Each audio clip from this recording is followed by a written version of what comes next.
జీవితంలో అనుమానాలు, సందేహాలు రావడం చాలా సహజం. వాటికి సమాధానాలు అన్వేషించే ప్రక్రియే సంక్లిష్టంగా ఉంటుంది. ఒక అనుమానం నుంచి మరెన్నో అనుమానాలు, ఒక సందేహం నుంచి ఇంకెన్నో సందేహాలు పుట్టగొడుగుల్లా పెరిగిపోయిన సందర్భాల్లో ఇది నీ అనుమానానికి నివృత్తి, ఇది నీ సందేహానికి సమాధానం అని మార్గదర్శకత్వం చేసే సవ్యమైన ఆలోచనల్ని మనలోనే పెంపొందించుకుంటే మనకి గురువులతో పనుండదు, బోధకులతో అవసరం ఉండదు. అలాంటి సందిగ్ధ సంధ్యల్లో సతమతమయ్యేవారికి స్పష్టతా దీపాలు చూపించిన ఆలోచనాపరుడు జిడ్డు కృష్ణమూర్తిగారు. అంచనాలు లేకుండా ఆయన మాటల్ని చదివినా విన్నా అస్పష్టతా మంచుతెరలు చాలా వరకు కరిగిపోతాయి. అలాంటి విలక్షణ ప్రసంగకర్త జిడ్డు కృష్ణమూర్తిగారి జీవనరేఖలు 6వ భాగం ఈరోజు. ఆయన పూజా పునస్కారాల విధి విధానాలు వివరించలేదు, మంత్రతంత్రాల తాయెత్తులు ఇవ్వలేదు, శూన్యంలోంచి విభూది సృష్టించలేదు, అతీంద్రియ శక్తుల ఉపాసన గురించి ఉపన్యాసాలివ్వలేదు. అతి సులువైన, అతి స్పష్టమైన మాటలతో జీవన సత్యాలను తెలియజెప్పే ప్రయత్నం చేశారు. నమ్మిన వారికి ఆయన మాటలు మార్గదర్శకాలయ్యాయి. నమ్మలేని వారికీ, విమర్శించేవారికీ అవి గారడీ క్రీడలనిపించాయి. అయినా ఒకరి మెప్పుకోసమో, ఇంకొకరి సన్మానాల కోసమో, బిరుదుల కోసమో, పారితోషికాల కోసమో ఆయన ప్రసంగించలేదు. పువ్వు ఎందుకు పూస్తుందో, ఆ పువ్వును చూసిన మనసు ఎందుకు పులకిస్తుందో, ఎందుకు వాన కురుస్తుందో, ఎందుకు ఆ చినుకుల్లో మొక్క చిగురుస్తుందో, అలాంటి ప్రతిఫలాపేక్ష రహిత ప్రసంగాలను 7 దశాబ్దాలు పైగా కొనసాగించారు. అంతటి విలక్షణ థింకర్ జీవన ప్రయాణంలోని సంఘటనల సమాహారమే మన ఈ కార్యక్రమ పరంపర. గత 5 భాగాల్లో జిడ్డు కృష్ణమూర్తిగారి పుట్టుక నుంచి ఆయనకు 25 వయసొచ్చే 1920 దాకా జరిగిన అనేక విషయాల గురించి మాట్లాడుకున్నాం. కృష్ణమూర్తి, తమ్ముడు నిత్యానంద వీళ్ల సంరక్షణ గురించి జరిగిన కోర్టు కేసులో అన్నీ బెసెంట్ గెలిచింది. అన్నదమ్ములిద్దరూ తండ్రి దగ్గరకెళ్లడానికి సుముఖత చూపించలేదు. లండన్లోనే అన్నీ బెసెంట్ ఏర్పాటు చేసిన ప్రత్యేక ప్రైవేటు మాస్టర్ల దగ్గర ఆక్స్ఫర్డ్ ప్రవేశ పరీక్షల కోసం సంవత్సరాల తరబడి శిక్షణ తీసుకున్నారు. తమ్ముడు నిత్యానంద ఆ పరీక్షల్లో ఉత్తీర్ణుడై న్యాయశాస్త్ర డిగ్రీలో చేరాడు. కృష్ణమూర్తిగారు మాత్రం 3 సార్లు ప్రయత్నించినా మెట్రిక్యులేషన్ పాసవలేదు. 1920 జనవరిలో ఫ్రెంచి భాష క్షుణ్ణంగా నేర్చుకోడానికి ప్యారిస్ వెళ్లాడు కృష్ణమూర్తి. ఇక్కడ క్రిందటి భాగాన్ని ఆపాం. ఇక్కడ్నుంచి మిగతా విశేషాలు ఇప్పుడు మాట్లాడుకుందాం. ప్యారిస్లో కృష్ణమూర్తిగారికి 2 కుటుంబాల వాళ్లు ఆతిథ్యమిచ్చారు. ఇంతకుముందే చెప్పాను కదా. అప్పటికే కృష్ణమూర్తి ఎక్కడికెళ్లినా బ్రహ్మరథం పట్టే థియోసాఫికల్ సొసైటీ సభ్యులు, తనకోసమే ప్రారంభమైన ఓఎస్ఈ స్టార్ ఆఫ్ ది ఈస్ట్ సంస్థ సభ్యులు ఉన్నారు. వాళ్లకి కృష్ణమూర్తి అంటే కాబోయే జగద్గురువు, దైవాంశ సంభూతుడు. కాకపోతే మనం మాట్లాడుకునే 1920 మొదటి రోజుల్లోనే కృష్ణమూర్తిగారికి ఈ జగద్గురువు, థియోసాఫికల్ సొసైటీ అంటే నెమ్మదిగా ఆసక్తి తగ్గుతూ వస్తోంది. రోజూ వెంటబడే లెడ్ బీటర్, అన్నీబిసెంట్లు కూడా కృష్ణమూర్తితో ఉత్తరాల్లో తప్ప ప్రత్యక్షంగా పర్యవేక్షించే కార్యక్రమాలు జరగడం లేదు. అందుకే కృష్ణమూర్తిగారు ప్యారిస్లో ఉన్న సంవత్సరంన్నరలో, అంటే 1920 మొదట్నుంచి 1921 దాదాపు చివరదాకా తనకి ఆతిథ్యమిచ్చిన 2 కుటుంబాల వద్ద ఫ్రెంచ్ నేర్చుకుంటూనే ప్యారిస్ చుట్టుపక్కల ప్రాంతాలన్నీ పర్యటించారు. ప్యారిస్ వచ్చిన థియోసాఫికల్ సొసైటీ సభ్యులు కూడా కృష్ణమూర్తిని చూడడానికి, ఆయనతో సమయం గడపడానికి ఉత్సాహం చూపిస్తూ ఉండేవాళ్లు. అలాంటి వాళ్లతో కలిసి సినిమాలు, నాటక ప్రదర్శనలు, క్లబ్బులకి వెళ్తుండేవాడు. చాలామంది రచయితల్ని, చిత్రకారుల్ని, గాయనీగాయకుల్ని, నృత్య కళాకారుల్ని కలుసుకున్నాడు. అలాంటి వాళ్లతో ఎక్కువ సమయం గడపడంలో ఆనందంగా ఉండేది 25 కుర్రాడికి. ఫ్లూట్ వాయించడం నేర్చుకున్నాడు, పోకర్ ఆడడం నేర్చుకున్నాడు. కొన్నాళ్లు తనకి ఆతిథ్యమిచ్చిన వాళ్ల ఇళ్లల్లో నివాసం ఉన్నాడు. మరికొన్ని రోజులు హోటల్లో ఉండేవాడు. ప్యారిస్లో ఉన్నప్పుడు జరిగిన సంగతులన్నింటినీ లండన్లోని లేడీ ఎమిలీ ల్యూటెన్స్కి ఎప్పటికప్పుడు పూసగుచ్చినట్లు ఉత్తరాల్లో రాస్తుండేవాడు. ఒకసారి క్యాసినోకి వెళ్ళినప్పుడు తన వెంటబడిన ఒక అమ్మాయి గురించి, క్లబ్బుకి వెళ్ళినప్పుడు డాన్స్ చెయ్యమని తనని ఆహ్వానించిన రష్యన్ అమ్మాయిల గురించి, ఒకసారి హోటల్లో తన రూముకు పిలిచి హద్దులు మీరి ప్రవర్తించబోయిన ఒక వివాహిత మహిళ గురించి చెప్తూ, అమ్మా, ఎంతోమంది నా చుట్టూ ఉన్నా నేనెప్పుడూ హద్దులు మీరలేదు, నీ ప్రేమను మించిన ప్రేమ నాకు ఇంకెక్కడా దొరకదు అని రాస్తుండేవాడు. అప్పటి ఆయన ప్యారిస్ జీవితం గురించి తెలుసుకోవడానికి ఆయన ఎమిలీ లూటెన్స్కి రాసిన ఉత్తరాలే ప్రాథమిక ఆధారం. వీటన్నింటినీ తన పుస్తకంలో పొందుపరిచింది ఎమిలీ కూతురు మేరీ లూటెన్స్. కృష్ణమూర్తి ప్యారిస్లో ఇలా ఉంటే, తమ్ముడు నిత్యానంద లండన్లో లా చదువుకుంటున్నాడు కదా. కృష్ణమూర్తి చుట్టూతా ఎంతమంది ఉన్నా, ఎంతమంది అతడి కోసం ఏమైనా చెయ్యడానికి సిద్ధంగా ఉన్నా అతడి మనసుకి దగ్గరైన వాళ్లు ఇద్దరే. ఒకరు తమ్ముడు నిత్యానంద, రెండోవాళ్లు తన మాతృమూర్తిని గుర్తుకు తెచ్చే ఎమిలీ లూటెన్స్. అందుకే ప్యారిస్లో ఉన్నన్ని రోజులు కూడా తరచూ లండన్ వెళ్ళి తమ్ముణ్ణి ఎమిలీని కలుసుకుంటూ ఉండేవాడు. తమ్ముడు కూడా ప్యారిస్ వచ్చి అన్నయ్య దగ్గర సమయం గడిపి వెళ్తుండేవాడు. రోజంతా వెంటబడే ట్యూషన్ టీచర్లు లేరు కాబట్టి కృష్ణమూర్తి ప్యారిస్ జీవితం ఆయన అనుకున్నట్లు ఆహ్లాదకరంగానే గడిపాడు. ఇంకా 1920లో జరిగిన 2-3 ముఖ్య సంఘటనలేమిటంటే, తమ్ముడు నిత్యానంద ఒక వ్యాపారం మొదలు పెడదామనుకోవడం. మొదట్నుంచి కూడా నిత్యానందది అందరితో కలిసిపోయే మనస్తత్వం. లౌకిక విషయాల పట్ల ఆసక్తి ఎక్కువ కూడా. ఆర్థికంగా ఇప్పటిక్కూడా ఎవరో ఒకరు సహాయం చేస్తూనే వస్తున్నారు. ఇలా కాకుండా నేనే సంపాదనాపరుణ్ణి ఎందుకు కాకూడదు అని ఆలోచించాడు నిత్య. ఆ రోజులకి కార్లు, ట్రాక్టర్లు విరివిగా వినియోగంలోకి వస్తున్నాయి. ఇండియాలో ఇంకా వాటి ఉత్పత్తి ప్రారంభం కాలేదు.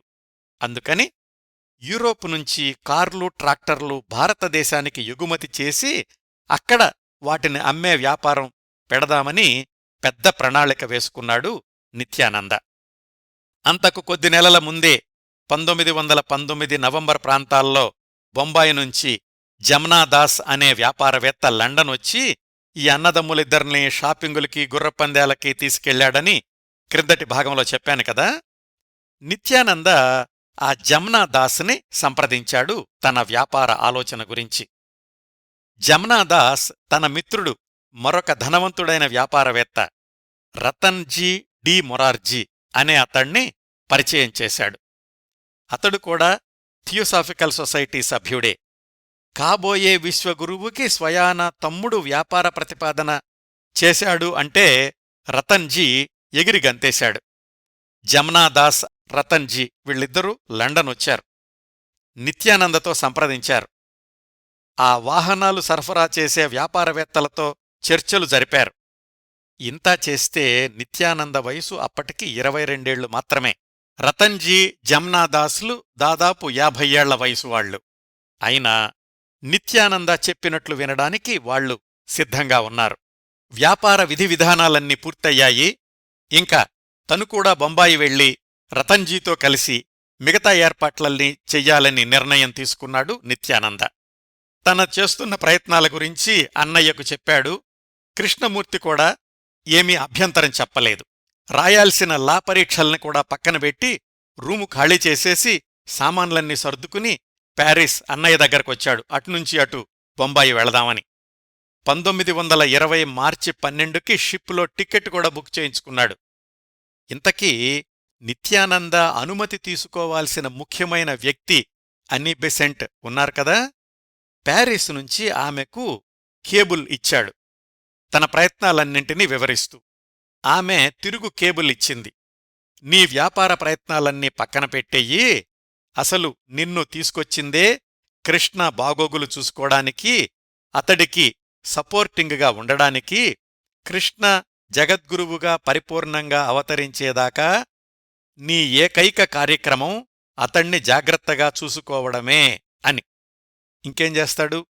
మళ్లీ సామాన్లన్నీ తీసుకుని లండన్ వెళ్ళిపోయి లా చదువు కొనసాగించాడు నిత్య. ఎలాగూ వచ్చాం కదా అని ఆ రతన్జీ, జమ్నాదాసులు ఈ అన్నదమ్ములిద్దర్నీ లండన్లోనూ ప్యారిస్లోనూ వివిధ ప్రదేశాలకు తీసుకెళ్లారు. అడగక ముందే వాళ్లకి విలాసవంతమైన దుస్తులు కొనిపెట్టారు. మొత్తానికి ఆ విధంగా నిత్యానంద వ్యాపార ప్రయత్నాలు ఆదిలోనే ఆగిపోయాయి. ఈ సందర్భం గురించి తన డైరీలో రాసుకున్నాడు నిత్య. ఏబి ది ఆల్ పవర్ఫుల్ అని. ఏబి అంటే అనెబిసెంట్, ఆమె సర్వాధికారి అని. మళ్లీ లా చదవాల్సొచ్చిందని హెల్ హెల్ హెల్ అని, most miserable in my life అని ఆ రోజుల్లోనే డైరీలో రాసుకున్నాడు. మొత్తానికి ఈ సంఘటన వల్ల అత్యంత నిరాశకు గురయ్యాడు నిత్యానంద. 1920లో జరిగిన మరొక ముఖ్యమైన సంఘటన డి రాజగోపాల్ లండన్ రావడం, కృష్ణమూర్తి అతణ్ణి కలుసుకోవడం. ఈ డి రాజగోపాల్ని క్రిందటి భాగంలో పరిచయం చేశాను. 1913 డిసెంబర్లో క్యాలికట్లో జరిగిన దివ్యజ్ఞాన సమాజ క్రిస్మస్ సమావేశాల్లో రాజగోపాల్ అనే 13 సంవత్సరాల కుర్రాణ్ణి చూసిన లెడ్ బీటర్ అతణ్ణి దివ్య సమాజంలోకి తీసుకున్నాడని, కృష్ణమూర్తిలో చూసినట్లే అతడిలో కూడా దివ్యత్వాన్ని చూస్తున్నానని చెప్పాడని. అప్పట్నుంచి బెనారస్, మదనపల్లి, అడయార్లలో చదువుకున్నాడు రాజగోపాల్.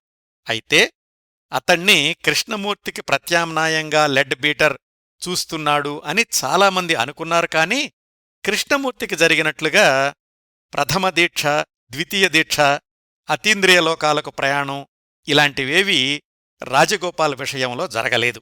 ఎందుకంటే రాజగోపాల్ని గుర్తించిన 6 నెలలకే లెడ్ బీటర్ ఆస్ట్రేలియా వెళ్ళిపోయాడు.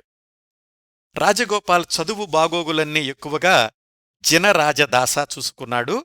జినరాజదాస చాలా కాలం కృష్ణమూర్తికి ట్యూషన్ చెప్పాడు అని గత భాగాల్లో తెలుసుకున్నాం. ఇప్పుడు మనం మాట్లాడుకుంటున్న 1920 చివరికి రాజగోపాల్ 20 సంవత్సరాల యువకుడు. అతణ్ణి జినరాజదాస ఆయనే లండన్ తీసుకొచ్చాడు కేంబ్రిడ్జి పరీక్షలు రాయడానికి. వాళ్లకి మిస్ డాడ్జ్ ఇంట్లోనే నివాసం దొరికింది. మిస్ డాడ్జ్ అంటే కృష్ణ నిత్యాలకు ఆర్థిక సహాయం చేస్తున్న ధనవంతురాలు. రాజగోపాల్ చదువుకూడా ఆమె సహాయం చెయ్యడానికి ముందుకొచ్చింది. రాజగోపాల్కి లండన్లో చక్కటి వసతి, ఆర్థిక సహకారం కూడా సిద్ధమయ్యాయి. కృష్ణమూర్తి 1960 అక్టోబర్ ప్రాంతాల్లో ప్యారిస్ నుంచి లండన్ వచ్చినప్పుడు మొట్టమొదటిసారి రాజగోపాల్ని కలుసుకున్నాడు. తనకంటే 5 సంవత్సరాలు చిన్నవాడు. రాజగోపాల్ గురించి కృష్ణమూర్తి అప్పటికే చాలా విని ఉన్నాడు. తనకి ప్రత్యామ్నాయంగా లెడ్ బీటర్ అతణ్ణి తయారు చెయ్యొచ్చు అన్న పుకార్లు కూడా కృష్ణమూర్తిని చేరాయి. అయినా మొదటి పరిచయంలోనే కృష్ణమూర్తి, రాజగోపాల్ మంచి మిత్రులయ్యారు. తరువాతి రోజుల్లో దశాబ్దాలపాటు తామిద్దరం కలిసి ప్రయాణిస్తామని, ఆ ప్రయాణంలో అనుబంధాలు, అనురాగాలే కాదు విభేదాలు, కోర్టు కేసులు కూడా ఎదుర్కోవాల్సొస్తుందని, రాజగోపాల్ భార్య కృష్ణమూర్తికి సన్నిహిత మిత్రురాలు అవుతుందని ఒకరికొకరు పరిచయమైన తొలి క్షణాల్లో వాళ్ళిద్దరూ అనుకుని ఉండరు. రాజగోపాల్కి లండన్ జీవితం కొత్త కాబట్టి అలవాటు పడడానికి కాస్త సమయం పట్టింది. అయితే కృష్ణమూర్తి విషయంలో జరిగినట్లు అతడికి వేరే ప్రచారమేమీ జరగలేదు కాబట్టి తన జీవితం తనకుండేది. ఏ గందరగోళాలు లేకుండా చదువు మీద కేంద్రీకరించగలిగాడు డి రాజగోపాల్. కాస్త అలవాటు పడ్డాక కృష్ణా నిత్యాలతో కలిసిమెలిసి తిరుగుతుండేవాడు. అయితే తను దివ్యజ్ఞాన సమాజంలోనే ఎదిగాడు కాబట్టి వాళ్ల కార్యకలాపాల్లో చురుగ్గా పాల్గొంటూ ఉండేవాడు. లండన్ వచ్చాక కూడా దివ్యజ్ఞాన సమాజ పత్రిక డిసైపుల్కి వ్యాసాలు రాస్తున్నాడు రాజగోపాల్. అది గమనించిన కృష్ణమూర్తి తన ఓఎస్ఈ సంస్థ పత్రిక హెరాల్డ్కి తను కూడా సొంతంగా సంపాదకీయ వ్యాసాలు రాయడం మొదలుపెట్టాడు. తరువాతి రోజుల్లో రాజగోపాల్ 1925లో ఎంఏ ఎల్ఎల్బి డిగ్రీలు చేయడం, అనీ బెసెంట్ చెప్పిన ప్రకారం కృష్ణమూర్తిని జగద్గురువు కోసం సిద్ధం చెయ్యడంలో అతడికి సహాయకుడిగా కొనసాగడం, అవన్నీ టైంలైన్ ప్రకారం తెలుసుకుందాం.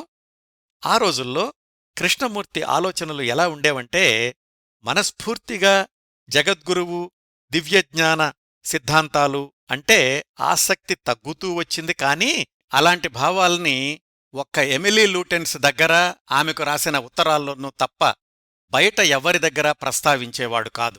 అన్నీ బెసెంట్ని, లెడ్ బీటర్ని ఎదిరించే స్థాయికి వెళ్లలేదు. అంటే తనకి జగద్గురువు కోసం సంసిద్ధమవడం లాంటి వాటి మీద ఆసక్తి పోతోంది అని వాళ్లతో చెప్పలేని స్థాయి. వాళ్లు కూడా కృష్ణమూర్తికి దూరంగా ఉంటున్నప్పటికీ కృష్ణమూర్తిని జగద్గురువు కోసం సిద్ధం చేసే కార్యక్రమాన్ని మర్చిపోలేదు. అది కృష్ణమూర్తికి కూడా తెలుసు. అంటే ఎప్పటికైనా అన్నీ బెసెంట్, లెడ్ బీటర్లు తనని ఆ దారి నుంచి పక్కకు రానివ్వరు అని కృష్ణమూర్తికి నమ్మకంగా తెలుసు. కాబట్టి కూడా రాజగోపాల్ లండన్ వచ్చిన దగ్గర్నుంచి మళ్లీ తను థియోసాఫికల్ సొసైటీ కార్యక్రమాల్లో చురుగ్గా పాల్గొనడం మొదలుపెట్టాడు కృష్ణ. తన స్టార్ ఆఫ్ ది ఈస్ట్ సంస్థ ఓఎస్ఈ గురించి శ్రద్ధ తీసుకోవడం ఎక్కువ చేశాడు. ఇవండి 1920లో కృష్ణమూర్తి నిత్యాల జీవితంలో జరిగిన కొన్ని ముఖ్య సంఘటనలు. ఇంకా 1921కి వెళదాం. ఆ సంవత్సరం కృష్ణమూర్తి నిత్యాల జీవితంలో అనేక కీలకమైన సంఘటనలు చోటుచేసుకున్నాయి. 1921 జనవరిలో కృష్ణమూర్తి అన్నీ బెసెంట్కి రాసిన ఉత్తరంలో, అమ్మా, నేను థియోసాఫికల్ సొసైటీకి అంకితమైన వాణ్ణి. మీరు ఇండియాలోనే ఎక్కువ కాలం ఉంటున్నారు కాబట్టి మీరు అంగీకరిస్తే నేను కూడా ఇండియా వచ్చేసి మీ కార్యక్రమాల్లో సహాయం చేస్తాను అని రాశాడు. కృష్ణమూర్తి తన సంస్థ అయిన స్టార్ ఆఫ్ ఈస్ట్ పత్రికా నిర్వహణలో చురుకుగా పాల్గొంటున్నందుకు అనీ బెసెంట్ చాలా సంతోషించింది. ఆ స్టార్ ఆఫ్ ది ఈస్ట్ పత్రికకు నిధులు అవసరమైతే అనీ బెసెంట్ మీద ఒత్తిడి పెట్టకుండా కృష్ణమూర్తి చొరవ తీసుకుని విరాళాల కోసమని తను సొంతంగా విజ్ఞప్తులు పంపించాడు. దాదాపు 2000 పౌండ్లు విరాళాలు సేకరించగలిగాడు. కృష్ణమూర్తి స్వతంత్రంగా నిర్ణయాలు తీసుకుని సమర్థవంతంగా అమలు చేస్తున్నాడు అని అనీ బెసెంట్ కూడా చాలా సంతోషించింది. నాకు సహాయం చెయ్యడం గురించి అంతగా ఆలోచించాల్సిన అవసరం లేదు. జగద్గురువు కావాల్సిన నువ్వు ఆ మార్గం నుంచి పక్కకు రావడం గురించి అస్సలు ఆలోచించవద్దు అని సమాధానమిచ్చింది అన్నీ బెసెంట్. ఆ రోజుల్లోనే కృష్ణమూర్తి తను క్రమం తప్పకుండా ఉత్తరాలు రాసే ఎమిలీ లూటెన్స్కి రాశాడు. Star of the east theosophical society కార్యక్రమాల్లో ఎక్కువగా పాల్గొందామనుకుంటున్నాను. జగద్గురువు సంసిద్ధత గురించి అనీ బెసెంట్ మరీ మరీ చెప్తోంది. దానికోసం నా శరీరాన్ని, మనసుని కూడా ఇంకా ప్రక్షాళనం చేసుకోవాలి. షరతులు లేకుండా మనుషుల్ని ప్రేమించే స్వభావాన్ని ఇంకా అభివృద్ధి చేసుకోవాలి అని. ఏదేమైనా అడయార్ నుంచి వచ్చిన రాజగోపాల్ని కలిశాక కృష్ణమూర్తిలో మళ్లీ ఆ స్టార్ ఆఫ్ ది ఈస్ట్ సంస్థ, జగద్గురువు కోసం సంసిద్ధత లాంటి వాటిమీద శ్రద్ధ పెరిగింది అని అర్థమవుతోంది. ఆయన ఆలోచనలు అంత పట్టుదలతో ఉన్నాయి. కానీ దురదృష్టవశాత్తు ప్యారిస్లో కృష్ణమూర్తి, లండన్లో ఉన్న తమ్ముడు నిత్య ఇంచుమించు ఒకేసారి తీవ్రమైన అనారోగ్యాలకు గురయ్యారు. ఫిబ్రవరిలోనే కృష్ణమూర్తికి విపరీతమైన జ్వరం వచ్చి సంధి ప్రలాపనలు మొదలయ్యాయి. ఒళ్ళు తెలియని స్థితిలో ఏదేదో మాట్లాడుతూ ఉండేవాడు. ఇది జరిగేసరికి హోటల్లో ఉంటున్నాడు.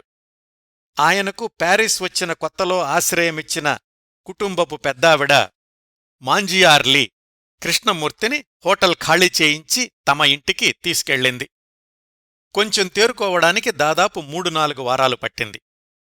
ఆ మాంజియార్లీ కుటుంబం కూడా స్టార్ ఆఫ్ ది ఈస్ట్ ఓఎస్ఈ సంస్థ సభ్యులే అవడం వల్ల కృష్ణమూర్తికి సేవ చెయ్యడం అంటే కాబోయే జగద్గురువుకి సేవ చేయడమే అని భావించారు ఆ కుటుంబ సభ్యులంతా.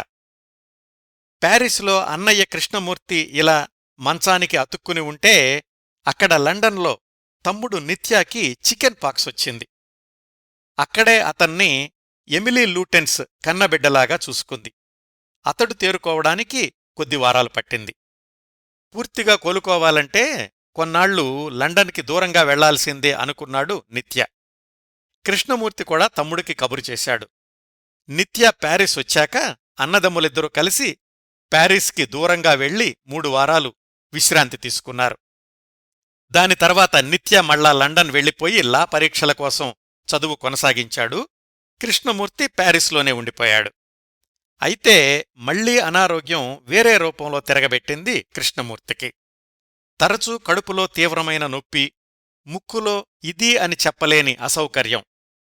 ఈ ముక్కులో అసౌకర్యం సమస్య అతణ్ణి జీవితాంతం వెంటాడింది. అతడి బాగోగులు చూసుకుంటున్న మాంజియార్లీ కుటుంబ సభ్యులే ఈసారి డాక్టర్ కార్టన్ అనే స్పెషలిస్టుకి చూపించారు. ఆయన కృష్ణమూర్తికి కఠోరమైన ఆహార నియమాలతో చికిత్స చేశాడు. కృష్ణమూర్తి జీవితాంతం శాకాహారిగానే ఉన్నా అందులోనే రకరకాల ఆహార పదార్థాలు రుచి చూస్తుండేవాడు. వాటిని తగ్గించమని సలహా ఇచ్చాడు డాక్టర్ కార్టన్. ఆ సలహాలు పాటించడంతో కృష్ణమూర్తి కాస్త తేరుకుంటున్నాను అనుకుంటూ ఉండగానే 1921 మేలో లండన్లో ఉన్న నిత్య నుంచి ఆందోళనకరమైన వార్త అందింది. ఏమిటంటే నిత్య ఎమిలీ లూటెన్స్ కుటుంబ సభ్యులతో కలిసి సినిమాకి వెళ్లాడు. మధ్యలో హఠాత్తుగా దగ్గు వచ్చి నోట్లో నుంచి రక్తం పడింది. ఎమిలీ హుటాహుటిన డాక్టర్ దగ్గరకు తీసుకెళ్ళింది. నిత్య ఎడమ ఊపిరితిత్తి మీద మచ్చ ఉన్నట్లు తెలిసింది. అప్పటికి చిన్నగానే కనిపించినా ఆ ఊపిరితిత్తె మీద మత్సే నిత్యకి ప్రాణాంతకమవుతుందని, మరొక 4 ఏళ్లలో అతడి జీవితం అర్ధాంతరంగా ముగియడానికి కారణమవుతుందని అప్పుడు ఎవరూ ఊహించే అవకాశమే లేదు. తమ్ముడి అనారోగ్య వార్త తెలుసుకున్న కృష్ణ ఆందోళనకు హద్దుల్లేవు. అతడికి మిగిలిన ఒక్క కుటుంబ బంధం నిత్యానందానే. ఇద్దరూ దూరంగా ఉండడం మంచిది కాదనుకుని తమ్ముణ్ణి అత్యవసరంగా తన దగ్గరకు రమ్మన్నాడు. లండన్లోని డాక్టర్ అనుమతి తీసుకుని నిత్య 1921 మే 29న అన్నయ్య దగ్గరకు ప్యారిస్ వచ్చేశాడు. కృష్ణని అతి జాగ్రత్తగా చూసుకుంటున్న మాంజియార్లీ కుటుంబ సభ్యులే నిత్యాని కూడా ఇంకొక కొడుకు అనుకున్నారు.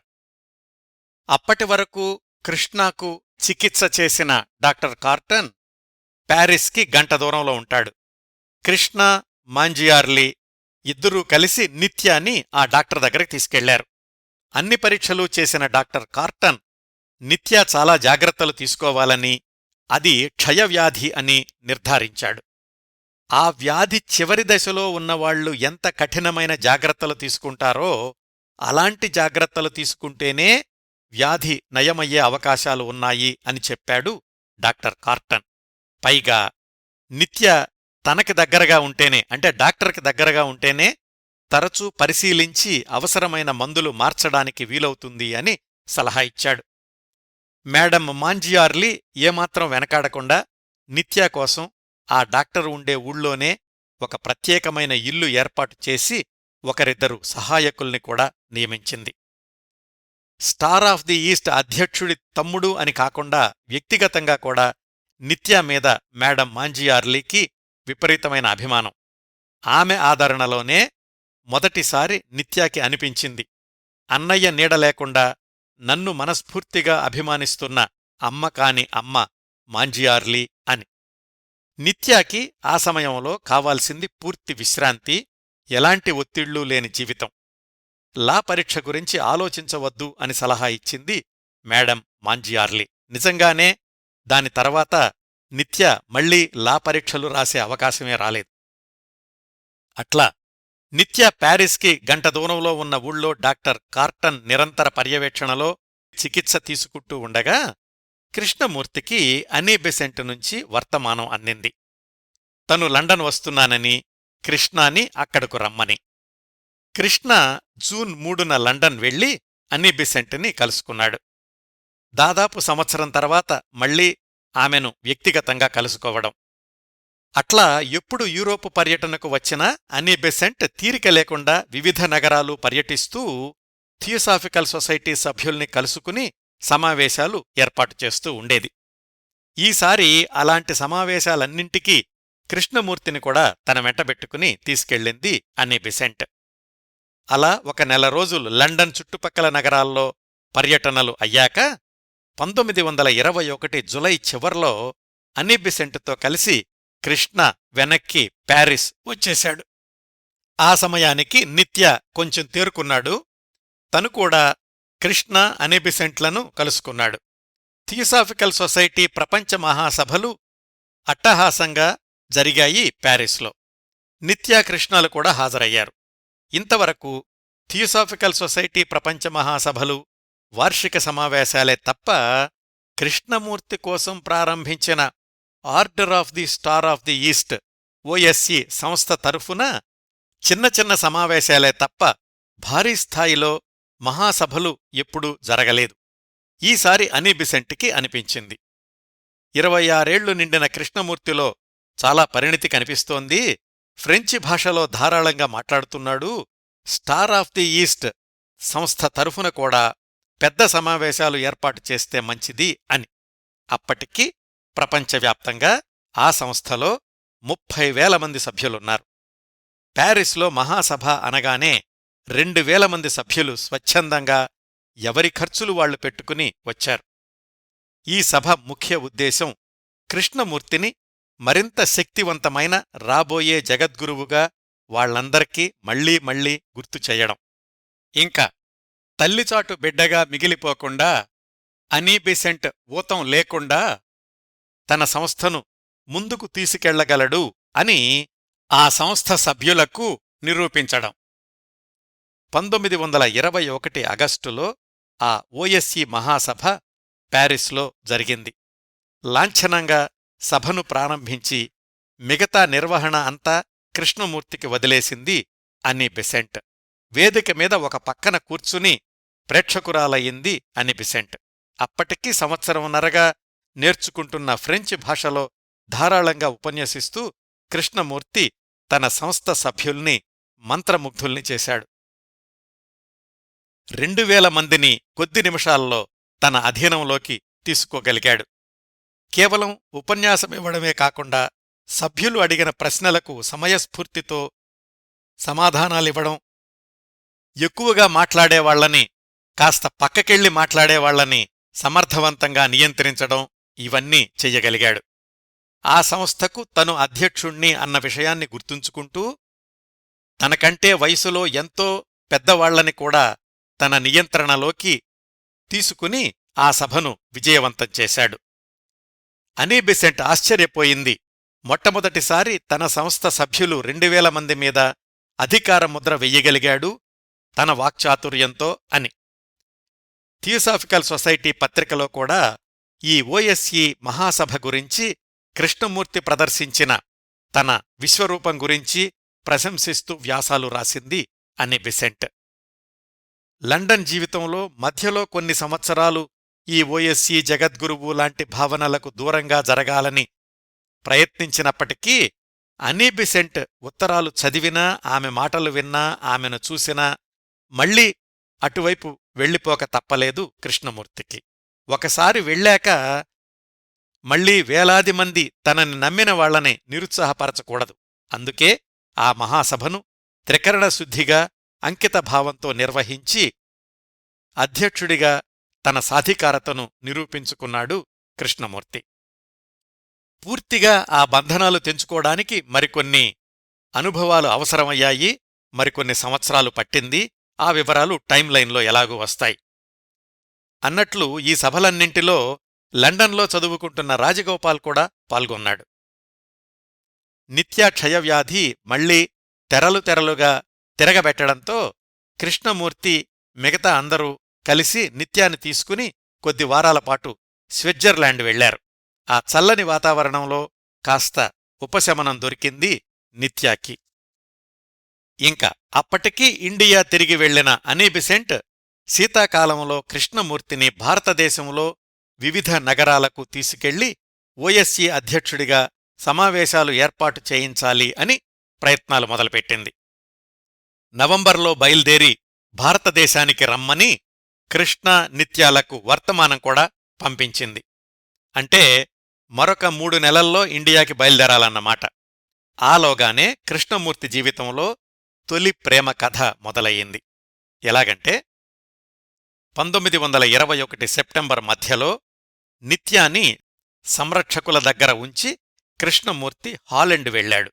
ఎందుకంటే నెదర్లాండ్కు చెందిన బ్యారన్ వ్యాన్ ప్యాలెండ్ అనే స్టార్ ఆఫ్ ది ఈస్ట్ సంస్థ సభ్యుడు తనకు పూర్వీకుల నుంచి వచ్చిన ఒక స్థలాన్ని ఆ సంస్థకు దానం చేస్తానని, దాన్ని చూసుకోవడానికి కృష్ణమూర్తిని రమ్మని వర్తమానం పంపించాడు. స్థలం అంటే 2-3 సెంట్లు 5-6 ఎకరాలో కాదండి, 5,000 ఎకరాల్లో ఉన్న పెద్ద కోట. అప్పటికే శతాబ్దాల చరిత్ర కలిగిన కోట అది. 5,000 ఎకరాల్లో అరణ్యాలు, పంట పొలాలు, కాలువలు, చిన్న సైజు నదులు, విశాలమైన మైదానాలు బోలెడన్నున్నాయి. 1921 సెప్టెంబర్ 15న అక్కడికెళ్ళి 2 వారాలు ఉన్నాడు కృష్ణమూర్తి. కృష్ణమూర్తిగారంటే వాళ్లకి అప్పటికే జగద్గురువు. ఆయనకు నెదర్లాండ్స్లోని ఆ కోటలో ఘనస్వాగతం లభించింది. అన్నమాట ప్రకారం ఆ 5,000 ఎకరాల ఎస్టేట్ని స్టార్ ఆఫ్ ది ఈస్ట్కి రాసిచ్చాడు ఆ అభిమాని తరువాతి నెలల్లో. 1929 దాకా ఆ కోట ప్రాంగణంలోనే స్టార్ ఆఫ్ ది ఈస్ట్ వార్షిక సభలు జరుగుతూ ఉండేవి. కృష్ణమూర్తిగారు స్టార్ ఆఫ్ ది ఈస్ట్ సంస్థను రద్దు చేస్తున్నాను అని ప్రకటించిన చారిత్రాత్మక ఘట్టానికి వేదిక కూడా ఈ కోట చుట్టూ ఉన్న మైదానమే. దాని వివరాలు టైంలైన్లో వస్తాయి. కానీ ఆ ఘట్టం జరిగాక ఈ కోటని 5,000 ఎకరాలని తిరిగి బ్యారన్కే ఇచ్చేశారు. అయితే ఆ బ్యారన్ అనే ఆయన తిరిగి ఆ 5,000 ఎకరాలని ఒక అంతర్జాతీయ పాఠశాలకు ఇచ్చేశారు. ఇప్పటికీ ఆ కోటలో ఐరేడ్ ఇంటర్నేషనల్ బోర్డింగ్ స్కూల్ నడుస్తోంది. తను స్వతంత్ర ప్రసంగకర్తగా కొనసాగిన రోజుల్లో కూడా జేకే ఎప్పుడు నెదర్లాండ్స్ వచ్చినా ఈ కోటలోనే బస చేస్తూ ఉండేవాడు. అక్కడే తన ప్రసంగాలు నిర్వహిస్తూ ఉండేవాడు. ఇంత చరిత్రకు సాక్షీభూతమైన ఆ కోటను, 5,000 ఎకరాల ఎస్టేట్ని కృష్ణమూర్తిగారి సంస్థకు దానం ఇచ్చే ప్రక్రియకు నాందే 1921 సెప్టెంబర్లో కృష్ణమూర్తిగారి ఆ పర్యటన. ఆ ప్రదేశమంతా చూసి తన అంగీకారం తెలియచేసి తిరుగు ప్రయాణంలో ఆమ్స్టర్డామ్లో ఆగాల్సొచ్చింది. హాలెండ్ ప్రాంతంలోని స్టార్ ఆఫ్ ది ఈస్ట్ జాతీయ ప్రతినిధి మిస్ కొరెనెలియా అనే ఆవిడ తమ ప్రాంతంలో జరుగుతున్న వేసవి శిబిరాల్ని సందర్శించమని కృష్ణమూర్తిని అభ్యర్థించారు. అందుకని అక్కడ ఆగినప్పుడు పరిచయమైంది హెలెన్ నార్త్. ఆ జాతీయ ప్రతినిధికి మేనకోడలు ఈమె. హెలెన్ వాళ్ల నాన్నకి అమెరికాలోని న్యూజెర్సీలో విజయవంతంగా కొనసాగుతున్న వస్త్ర వ్యాపారం ఉంది. వాళ్లంతా కూడా స్టార్ ఆఫ్ ది ఈస్ట్ సంస్థ సభ్యులవడమే కాకుండా రాబోయే జగద్గురువు కోసం ఎదురుచూస్తున్నారు. హెలెన్ అనే 17 ఏళ్ల అమ్మాయి కూడా వాళ్లల్లో ఒకర్తే. ఆమె కూడా గత జన్మలో ఒక ప్రముఖురాలే అని ఆమె తల్లిదండ్రుల విశ్వాసం. అందుకే హెలెన్ని Theosophical Society, Star of the East కార్యక్రమాల్లో పాల్గొనమని ప్రోత్సహిస్తూ ఉండేవాళ్లు. అదుగో అట్లా తన మేనత్త ఆధ్వర్యంలో ఆమ్స్టర్డామ్లో జరుగుతున్న క్యాంప్కి హాజరైనప్పుడు యాదృచ్ఛికంగా జేకేతో పరిచయం ఏర్పడింది. ఆ సమయానికి కృష్ణమూర్తి అనే 26 సంవత్సరాల యువకుడు ఆ సంస్థ విశ్వాసులకు ఒక సెలబ్రిటీ. 17 ఏళ్ల హెలెన్ చూడడానికి అందంగా, వింతగా, ఆధ్యాత్మిక పగటి కలల్లో మునిగిపోయి ఉండేది. ఆ వేసవి శిబిరాల్లో జరిగిన క్రీడా పోటీల్లో హెలెన్ పరుగుపందెంలో గెలిచింది. బహుమతి అందించేటప్పుడు తొలిసారి జేకే, హెలెన్ల చూపులు కలుసుకున్నాయి. హెలెన్ కృష్ణమూర్తి దగ్గర ఆటోగ్రాఫ్ తీసుకుంది. కృష్ణమూర్తి బయలుదేరబోయే ముందు రోజు హెలెన్ను, కృష్ణమూర్తి ఆ శిబిరాల చుట్టూ ఉన్న ఇసుక తిన్నెల మీద కూర్చున్నారు. ఇద్దరి మనసుల్లో మూకప్రేమ ఉంది. కాని హెలెన్ చెప్పలేదు, చిన్నపిల్ల, పైగా ఎదురుగా ఉన్నది కాబోయే జగద్గురువు. జేకేది కూడా అదే పరిస్థితి. తను దైవదూత. ఒక మామూలు అమ్మాయిని ప్రేమిస్తున్నాను అని ఎలా చెప్తాడు? చెప్పాడు. ఎలాగంటే, నాకు ఈ ప్రపంచంలో మనసుకి దగ్గరైన వ్యక్తులు 3 ఉన్నారు. ఒకరు నా తమ్ముడు నిత్య, 2 మమ్మల్ని ఈ స్థితికి తీసుకొచ్చిన అనీ బిసెంట్, 3 నాకు మాతృప్రేమను పంచిపెడుతున్న లేడీ ఎమిలీ లూటెన్స్ ఇప్పుడు ఆ జాబితాలోకి మరొకరు చేరుతున్నారు అని హెలెన్ వైపు చూశాడు జేకే. ఆ చూపులోని అర్థాన్ని గ్రహించలేనంత అమాయకురాలు కాదు హెలెన్. అక్కడ్నుంచి వచ్చేశాక వెంటనే ఇద్దరి మధ్య ఉత్తరాలు ప్రారంభమయ్యాయి. కేవలం ఉత్తరాలు కాదు, ప్రేమలేఖలు అనడానికి సందేహించాల్సిన అవసరం లేదు. మరొక నెల రోజుల్లోనే ఇంకొకసారి ఆమ్స్టర్డామ్కి వెళ్లాల్సిన అవసరం వచ్చింది జేకేకి. హెలెన్ జేకే రెండోసారి కలుసుకున్నారు. తరువాత రోజుల్లో కుటుంబ సభ్యుల అభ్యంతరాలను కూడా తోసిపుచ్చి హెలెన్ కృష్ణమూర్తి బృందంతో కలిసి అనేక ప్రదేశాలు పర్యటించింది 5-6 సంవత్సరాల పాటు. అమెరికాలో కృష్ణమూర్తి కొన్ని తీవ్రమైన మానసిక పరిణామాలకు లోనైనప్పుడు కూడా హెలెన్ కీలకమైన పాత్ర పోషించింది. ఆ వివరాలన్నీ టైమ్లైన్ ప్రకారం వస్తాయి. ప్రస్తుతానికి హెలెన్ అన్న పేరు గుర్తుపెట్టుకోండి. కృష్ణమూర్తి గారి మరొక 5-6 సంవత్సరాల జీవన ప్రయాణంలో ఆమె ప్రసక్తి తరచూ వస్తూ ఉంటుంది. ఇంకా ఇండియాలో ఉన్న అనీ బిసెంట్ నుంచి కృష్ణమూర్తికి వర్తమానం అందింది, వీలైనంత త్వరగా బయలుదేరి వచ్చేయమని. మరి నిత్యా సంగతో? అదృష్టవశాత్తు స్విట్జర్లాండ్లో విశ్రాంతి తర్వాత బాగా కోలుకున్నాడు. రోజూ 3 గంటలు నడవగలుగుతున్నాడు. మధ్యాహ్నం బ్యాడ్మింటన్ కూడా ఆడగలుగుతున్నాడు. ఊపిరితిత్తుల స్పెషలిస్టు పరీక్ష చేసి ఓడ ప్రయాణం చెయ్యొచ్చని, ఇండియాకి వెళ్లొచ్చని అనుమతిచ్చి క్రమం తప్పకుండా వాడాల్సిన మందులు కూడా ఇచ్చాడు. అన్నదమ్ములిద్దరూ ప్రయాణానికి ఏర్పాట్లు చేసుకున్నారు. కృష్ణమూర్తి లండన్ వెళ్లి తన మిత్రులందరి దగ్గర వీడ్కోలు తీసుకున్నాడు. అప్పటికి రాజగోపాల్ కేంబ్రిడ్జిలోని ట్రినిటీ కాలేజీలో లా చదువుతున్నాడు. తననీ కలుసుకున్నాడు జేకే. తనకి చివరిసారి పాఠాలు చెప్పిన శాంగర్నీ కలుసుకున్నాడు. కృష్ణా నిత్యాలు కొన్ని నెలలపాటు కనిపించరు అనుకోగానే లేడీ ఎమిలీ చాలా బాధపడింది. అయితే అనుకోకుండా ఆ రోజుల్లోనే ఢిల్లీలో ఉన్న ఆమె భర్త శీతాకాలంలో భారతదేశానికి రమ్మని ఎమిలీకి వర్తమానం పంపించాడు. అలా వెళ్లినప్పుడు కృష్ణమూర్తిని అడయార్లో కలుసుకోవచ్చు అని ఆనందించింది ఎమిలీ. అన్నీ సర్దుకుని అన్నదమ్ములిద్దరూ 1921 నవంబర్ 19న ఫ్రాన్సులోని మార్సిలెస్ అనే రేవు పట్టణం నుంచి మొరియా అనే నౌకలో బొంబాయికి బయల్దేరారు. దాదాపు 10 ఏళ్ల క్రిందట భారతదేశాన్ని వదిలేశారు. 1912 ఫిబ్రవరిలో, అది కూడా హడావిడిగా, తమ తండ్రికి కూడా కనిపించకుండా. ఇన్నేళ్లుగా తండ్రితో ఎలాంటి సంప్రదింపులు లేవు. మళ్లీ మాతృభూమికి, పెరిగిన ఊరికి. నాన్నగారిని కలుసుకోవచ్చా? అనీ బిసెంట్ అందుకు అంగీకరిస్తుందా? నాన్న, అన్నయ్య, తమ్ముడు ఎలా ఉన్నారో? అన్నయ్య పెళ్లి చేసుకున్నాడట. వదిన ఎలా ఉంటుందో? 10 ఏళ్ల తర్వాత చూడబోయే రక్త సంబంధీకులతో ఏం మాట్లాడాలి? 12 ఏళ్ల క్రిందట సముద్రపు ఒడ్డున ఆడుకుంటూ బిక్కుబిక్కుమంటూ అడయార్ ప్రాంగణంలోకి అడుగుపెట్టిన తాము ఇప్పుడు అదే ఆవరణలోకి సెలబ్రిటీలుగా అడుగుబెట్టబోతున్నారు. లెడ్ బీటర్ అయితే ఎలాగూ అక్కడ లేడు కాని ఇంకా అడయార్లో ఎవరెవరున్నారో, ఎవరెలా ఉన్నారో?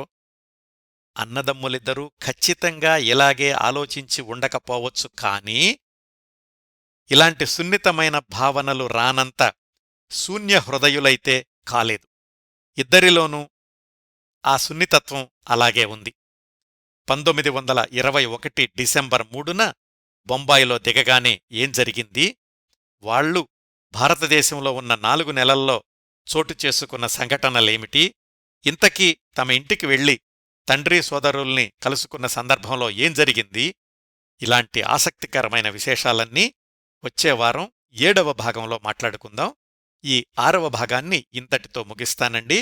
ఈ కార్యక్రమాలను ఆదరించి అభిమానిస్తున్న శ్రోతలందరకు హృదయపూర్వకంగా ధన్యవాదాలు తెలియచేస్తున్నాను. వచ్చేవారం జిడ్డు కృష్ణమూర్తి గారి జీవనరేఖలు 7వ భాగంతో కలుసుకుందాం. అంతవరకు నవ్వుతూ ఉండండి. మీ నవ్వులు 10 మందికీ పంచండి. ప్రస్తుతానికి మీ వద్ద సెలవు తీసుకుంటోంది సదా మీ ఆదరాభిమానాలను కోరుకునే మీ కిరణ్ ప్రభ.